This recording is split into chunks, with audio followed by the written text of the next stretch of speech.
Hello everyone, मैं हूं नीलू और स्वागत है आप सभी का फ्यू के एजुकेशन ऑनलाइन क्लास में। फ्यू के एजुकेशन आप सभी के लिए लाया है बायोलॉजी की मास्टर क्लासेस, जिसमें कि बायोलॉजी में हम सारे चैप्टर्स के वेरी शॉर्ट और ऑब्जेक्टिव टाइप और लॉन्ग टाइप क्वेश्चन आपके लिए कवर करते हैं, क्योंकि अभी एग्जाम आपके काफ़ी नज़दीक है। इसलिए हम जो है बहुत ही कम टाइम में सिलेबस को आप कैसे कंप्लीट करेंगे इसका एक तरीका भी बताते हैं। तो आज की इस क्लास में हम बायोलॉजी का chapter 9 biotechnology processes and principle आपके साथ में डिस्कस करेंगे।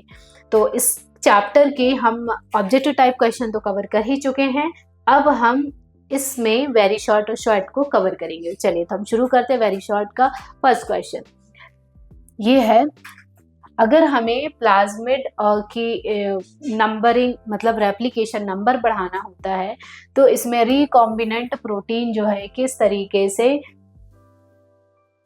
अटैच होगा इस प्रोसेस से। ठीक है, सिंपल सा। तो देखिए इसमें है कि जब हमें कभी नंबर ऑफ कॉपी बनानी होती है किसी भी प्रोटीन की, तो प्रोटीन कैसे बनता है, ये जो डीएनए के बेस पेयर होंगे, मान लीजिए डीएनए के जो तीन बेस पेयर हैं वो मिलकर के एक अमाइनो एसिड बनाएंगे, फिर ये एक अमाइनो एसिड, ये एक अमाइनो एसिड, तो एक अमाइनो एसिड की लंबी चेन बन जाएगी, इसको बोलते हैं हम प्रोटीन। तो जैसे जैसे ये जो प्लाज्मिड है, मतलब ये पूरा जिसके अंदर कवर है ये प्लाज्मिड जैसे जैसे रेप्लिकेट करेगा अपने आप को, उसी तरीके से प्रोटीन का फॉर्म होगा। ठीक है, ये है। चलिए तो हमारा ये हो गया। ये देखिए ये रेप्लिकेशन हुआ, जितने बार रेप्लिकेशन होगा प्रोटीन उतना ही ज्यादा फॉर्म होगा। ठीक है, चलिए तो अब नेक्स्ट क्वेश्चन है हमारा, can exonuclease use production of a recombinant DNA molecule. क्या हम एक्सोन्यूक्लियस इस्तेमाल, एक्चुअली में जो डीएनए को जब कट करना होता है तो वो दो तरीके से होता है, एक एक्सोन्यूक्लियस और एक एंडोन्यूक्लियस के साथ में। यदि हमें डीएनए को कहीं बीच से कट करना है तो हम इस्तेमाल करते हैं एंडोन्यूक्लियस। यदि मान लीजिए कहीं साइड से कट करना होता है तो हम इस्तेमाल करते हैं एक्सोन्यूक्लियस। तो इसमें पूछा है कि क्या रिकॉम्बिनेंट डीएनए से यदि हमें रिकॉम्बिनेंट डीएनए बनाना हो तो क्या हम एक्सोन्यूक्लियस का इस्तेमाल कर सकते हैं, तो नहीं कर सकते हैं, क्योंकि हमें डीएनए को क्या करना होता है, बीच से कट करना होता है, ना कि किनारे से कट करना होता है। ठीक है, ये हो गया। चलिए नेक्स्ट क्वेश्चन है कि जो प्लाज्मिड है, ठीक है, उसमें ऐसे कौन से फीचर्स होते हैं जिसके कारण उनको एज अ क्लोनिंग वेक्टर इस्तेमाल करते हैं। क्लोनिंग मतलब अपनी ही मल्टीपल कॉपीज को बनाना। तो पहला, इसमें ऑरिजिन ऑफ रेप्लिकेशन साइट होगी, मतलब वो अपने आप को रेप्लिकेट कर सकता है। ठीक है, सिलेक्टेबल मार्कर होंगे जिससे कि हमें पता लगेगा कि पर्टिकुलर हमें कहाँ पर, मतलब एक इंडिकेशन होगा कि अब हमें यहाँ पर उस जीन को चेंज करना है। ठीक है, फिर होगा रिस्ट्रिक्शन साइट होंगी, मतलब यदि रेप्लिकेशन कंटिन्यूसली चल रहा है तो उसको वहां पे स्टॉप भी करना। ठीक है, चलिए तो और उसके साथ में आप ये डायग्राम भी बना सकते हैं। जहां जहां पे आपको डायग्राम दिख रहा है कोशिश कीजिएगा कि आप एग्जाम में उनके रफ डायग्राम बनाएं, ताकि आपको एग्जाम में पूरे मार्क्स मिले, भले वो 4 नंबर का हो या 2 नंबर का। ठीक है, चलिए पीसीआर में डीनेचुरेशन एक प्रोसेस होती है, यदि मान लीजिए उस डीनेचुरेशन प्रोसेस छूट जाए तो क्या पीसीआर कंप्लीट होगा, बताइए आप ही। नहीं होगा। क्यों नहीं होगा, क्योंकि डीनेचुरेशन का मतलब है, पहले तो पीसीआर पॉलीमरेज चेन रिएक्शन, मतलब यदि हमारे पास मान लीजिए कहीं भी क्राइम हुआ है और हमें छोटा सा अमाउंट का डीएनए मिल गया है, लेकिन उसमें उस डीएनए में वो इतना सफिशिएंट नहीं है कि हम उसमें पता कर लें कि क्रिमिनल कौन है, तो हम क्या करेंगे, उस डीएनए की तरह उस जैसे उसकी मल्टीपल कॉपीज बनाएंगे। ठीक है, तो मल्टीपल कॉपीज बनाने के लिए जिस मशीन का इस्तेमाल किया जाता है वो है पॉलीमरेज चेन रिएक्शन, और फिर है पीसीआर मशीन। ठीक है, तो इसमें एक स्टेप आती है, 3 स्टेप होते हैं, जिसमें से पहले स्टेप के बारे में पूछा है डीनेचुरेशन। डीनेचुरेशन में क्या होगा, जैसे ये डीएनए ये दूसरे से ऐसे अटैच होंगे, अगर ये अटैच होंगे तो इनकी मल्टीपल कॉपीज तो बन ही नहीं पाएंगी, क्योंकि मल्टीपल कॉपीज के लिए खुलना जरूरी होता है। ठीक है, तो अब क्या होगा कि अगर हम मशीन का टेम्परेचर बढ़ाते हैं तो टेम्परेचर बढ़ने से ये जो डीएनए है ये ऐसे ऐसे करके खुल जाते हैं। खुल जाएंगे तो नए जो प्राइमर है वो आ करके ऐड हो जाएंगे, तो 2 डीएनए से 4 डीएनए बन जाएंगे। ठीक है, सॉरी हाँ, 2 डीएनए से 4 डीएनए और 1 डीएनए से 2 डीएनए बन जाएंगे। ठीक है, तो ये इसमें ऐसा है कि पॉसिबल नहीं है। आप इसको अपने वर्ड्स में भी लिख सकते हैं और ये फर्स्ट स्टेप का डायग्राम बना सकते हैं, तो आपको अच्छे मार्क्स इसमें मिलने के चांसेस रहेंगे। चलिए नेक्स्ट क्वेश्चन है, एक रिकॉम्बिनेंट वैक्सीन का नाम बताइए। रिकॉम्बिनेंट वैक्सीन क्या होता है कि हम लैब में ही जीन को डिजाइन करते हैं, मतलब उसके प्रोटीन को बनाते हैं, जो भी वायरस है। ठीक है, तो हेपेटाइटिस बी की जो वैक्सीन है, ठीक है, वो एक रिकॉम्बिनेंट वैक्सीन है। चलिए नेक्स्ट है, नेक्स्ट है what do you understand gene cloning. Gene cloning क्या होती है? जीन क्लोनिंग का मतलब है अपने ही जैसे मल्टीपल कॉपीज बनाना, किसकी? जीन की बनाना। जैसे देखिए ये है वेक्टर, ये है डीएनए। वेक्टर को डीएनए के साथ में हमने ऐड कर दिया, इसको बैक्टीरिया में डाल दिया। अब जैसे जैसे बैक्टीरिया अपने आप को रेप्लिकेट करेगा, ये वाला डीएनए भी अपने आप को रेप्लिकेट करेगा। तो सिंपल सा ये इसकी मल्टीपल कॉपीज ऑटोमेटिकली बनती जाएंगी। ठीक है, ये डायग्राम बनाते चलें तो ज्यादा चाहिए, कुछ उसके स्टेप्स हैं। ठीक है, जैसे पहले आइसोलेशन करना है, फिर वेक्टर सर्च करना है, वेक्टर में इंसर्ट कराना है, फिर पूरे वेक्टर को ले जा करके होस्ट सेल में डालना है, फिर होस्ट सेल रेप्लिकेट करेगी जिससे कि जो हमारा डीएनए, डिजायर्ड डीएनए है, वो भी अपने आप को रेप्लिकेट करेगा और हमें बाय प्रोडक्ट बना करके देगा। चलिए अब इसमें एक ये डायग्राम दिया है, इसमें आपको बी ए और सी ये क्या क्या है इनके बारे में बताना है। ठीक है, तो देखिए जो ए है TET लिखा है। ठीक है, ए में।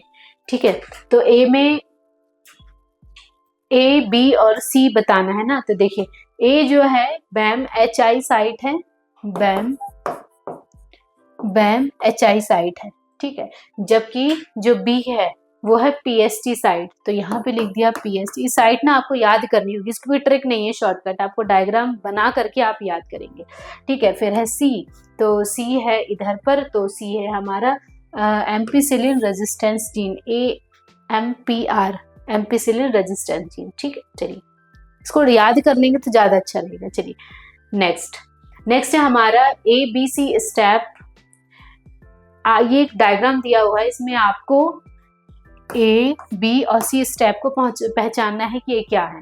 ठीक है, तो A स्टेप क्या है? डीएनए है, टूट रहा है, मतलब डीनेचर हो रहा है, तो इसका आंसर क्या हो जाएगा? डीनेचुरेशन। B है, B में क्या हो रहा है? प्राइमर आ करके ऐड हो रहा है, तो इसको बोलेंगे एनीलिंग। C में क्या हो रहा है? अब डीएनए जो है बन गया है, ये लंबा होते जा रहा है, तो इसको बोलेंगे एक्सटेंशन। केवल नाम लिखना है, ये केवल आपको बताने के लिए लिखा हुआ है। ठीक है, चलिए नेक्स्ट है एगरोस जेल में जो डीएनए है वो क्यों होता है? ठीक है, सिंपल सा है। डीएनए मतलब डीएनए क्यों दिखाई देता है? देखो, तो डीएनए भी कलरलेस, जो हम एग्रोस जेल यूज करें वो भी कलरलेस, तो दोनों कलरलेस, रिजल्ट क्या होगा? कलरलेस।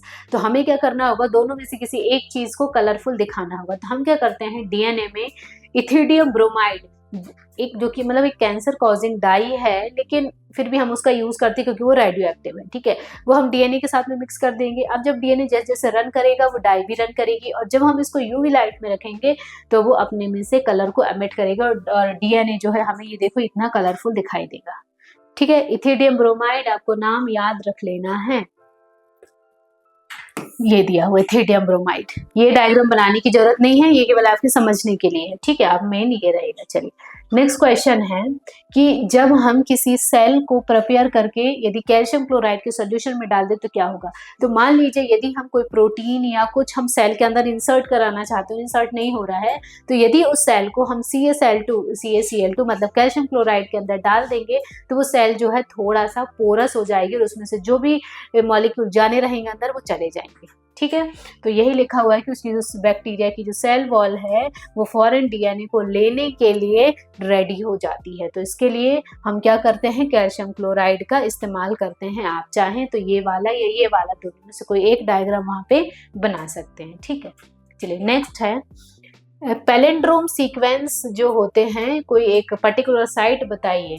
ठीक है, स्पेसिफिक पॉइंट जिसमें कि हम ई कोलाई RI को हम वहां से कट कर सकें। ठीक है, तो देखिए जो रिस्ट्रिक्शन एंडोन्यूक्लियस है, ई को RI का डीएनए के साथ में कट करने के लिए उसको बोला जाता है पैलिंड्रोमिक सीक्वेंस। पैलिंड्रोमिक सीक्वेंस मतलब होता है कि ऐसा सीक्वेंस जो कि कई बार रिपीट हो। जैसे देखिए यहाँ पर GAATT 2 बार रिपीट हो रहा है, और C ऐसे करके, तो उसको बोलते हैं पैलिंड्रोम सीक्वेंस। तो पैलिंड्रोम सीक्वेंस जो है वो पहचान होती है कि अब वहां पे ई को RI साइट जो है वो कट होगी।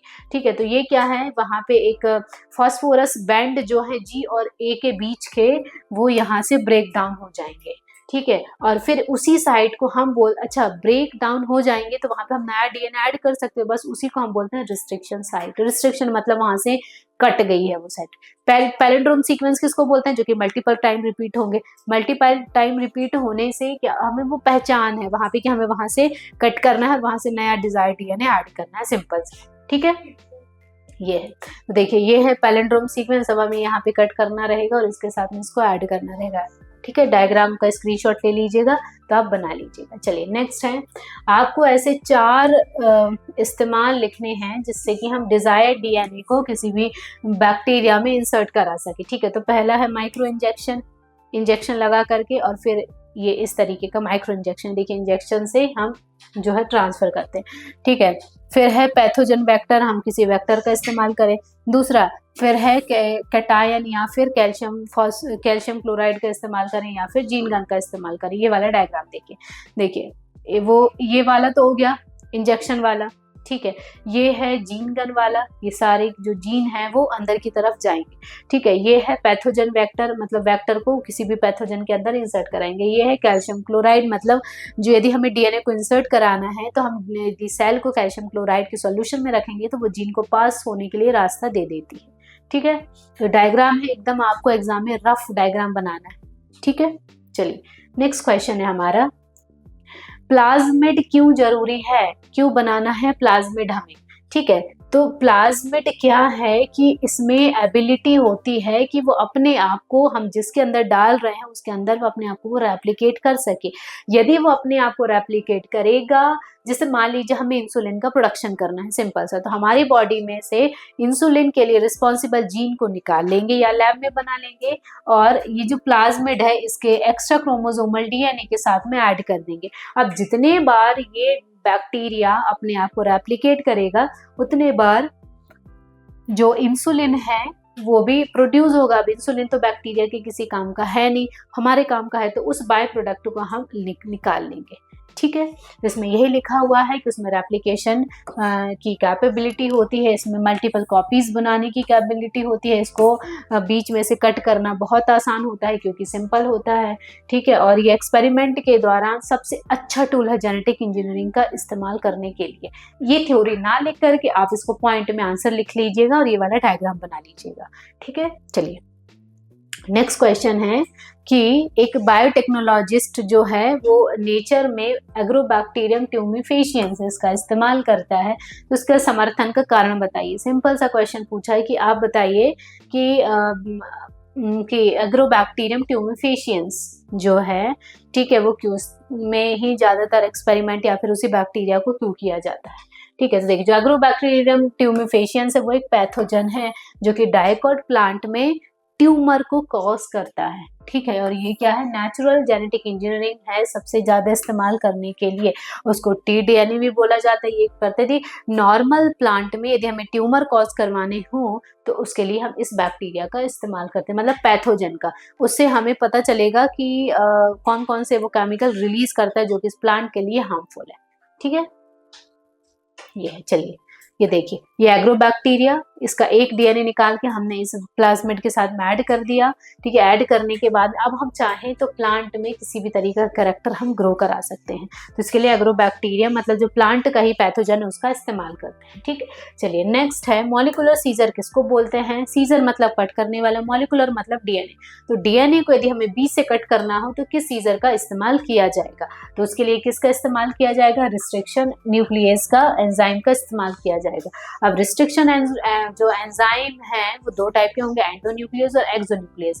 यदि मान लीजिए से ये डीएनए यदि बीच में से कट करना हो तो हम इसके लिए एंडोन्यूक्लियस का इस्तेमाल करेंगे, यदि बाहर से कट करना हो तो इसके लिए एक्सोन्यूक्लियस का इस्तेमाल करेंगे, ठीक है। ये है, और इससे मतलब कट करके हम किसी भी डिजायर को उसके साथ में ऐड कर सकते हैं, इससे हम मन चाहे कैरेक्टर प्राप्त कर सकते हैं, ठीक है। तो ये है, ये देखिए ये 2 तरीके को, डीएनए को क्या करना है, बीच में से कट करना है और नया डिजायर्ड डीएनए इसके साथ में ऐड करना है, ठीक है। तो ये थे हमारे कुछ वेरी शॉर्ट और शॉर्ट टाइप के क्वेश्चन। अगर इनमें से कोई डाउट होता है, कुछ पूछना है, तो आप हमें नीचे कमेंट सेक्शन में बता सकते हैं। और हमारी अपकमिंग वीडियोस और प्रीवियस वीडियो को देखने के लिए हमारे चैनल को लाइक और सब्सक्राइब कर सकते हैं। Thank you.